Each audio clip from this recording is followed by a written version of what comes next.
Great to have with us Kimberly Guilfoyle here at Mar-a-Lago for the premiere of The Man You Don't Know. How are you?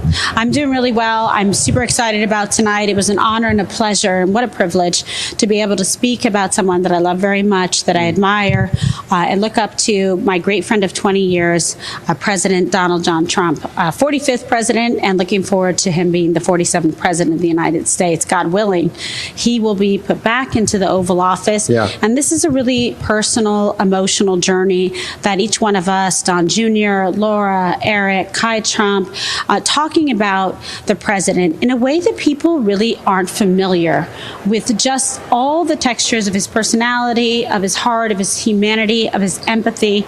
Because he's a father, he's a grandfather. Yeah, I was going to say that. So most people, I'm from New York, so I grew up, it was Donald Trump, always giving, always participating in things. But the rest of the country hasn't really seen that, especially with the mainstream media, right?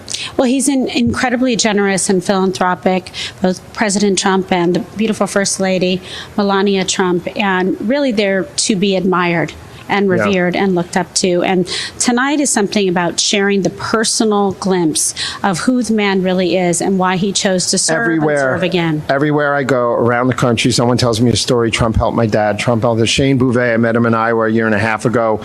I paid for his father's chemotherapy, a veteran, for like 10 years. Unbelievable. Well, he's a silent soldier of charity and gratitude, and just making sure that he takes care of people. He doesn't want any attention for it. He doesn't want any honor or glory for it. He does it because it's the right thing to do. And he's an incredibly warm and loving and generous person. And if you see the man with his family, then you understand and know the true measure of the man.